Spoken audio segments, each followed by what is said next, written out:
Hi, అందరికీ నమస్కారం. చూడండి ఎంచక్క ఇప్పుడే 4 చినుకులు పడిపోయాయి. మళ్ళీ వర్షం పడుతుంది నాకు కన్ఫామ్గా తెలుసు. వర్షం పడుతున్నప్పుడు ఏదైనా వేడి వేడిగా తినాలనిపిస్తుంది. అప్పుడు మనకి చేసుకోవాలనుకుంటే మనకు తినాలనిపించిన వస్తువులు అవైలబుల్ ఉండొచ్చు, ఉండకపోవచ్చు. కానీ మనం వేడి వేడిగా ఏమైనా చేసుకొని తినేటప్పుడు వర్షం పడితే అది కదా థ్రిల్ అంటే.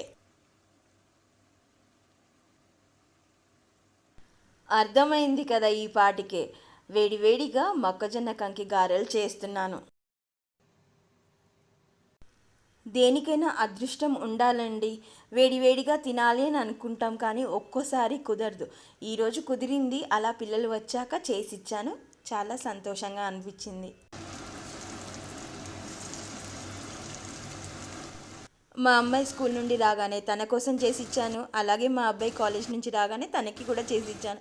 కానీ నేను నోటీస్ చేయండి ఏంటంటే బయట వర్షం పడిందంట, నేను చూసుకోలేదు.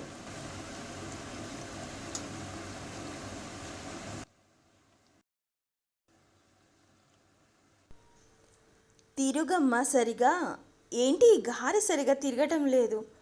నీకు గారె కూడా సరిగా తిప్పడం రాదా అంటారేమో. నాకు గారె తిప్పడం వచ్చు, గరిట కూడా తిప్పడం వచ్చు. అందుకోసమే మీకు మరీ మరీ చూపిస్తున్నాను.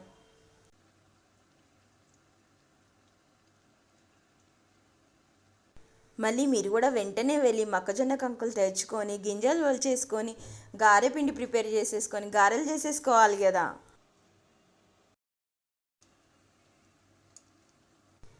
ఎంతసేపు ఆ గారెది ఇప్పుడు ఆపమ్మ, అసలు ఎలా చేయాలో చూపించు.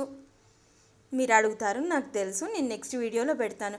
ఇంకా నిన్న బాధ అంతా చెప్పుకోలేదు. పిల్లల కోసం ఇలా వేడివేడిగా చేసి ఇవ్వగలిగాను కానీ ఆఫ్టర్నూన్ మేము చేసుకున్నప్పుడు, చందు నేను చేసుకొని తిన్నప్పుడు ఏదో అనుకుంటాం వేడివేడిగా తినాలని, అన్నీ కుదరవు కదా. చల్లారిపోయాకే తినాల్సి వచ్చింది. ఇది కదా నా అసలు బాధ.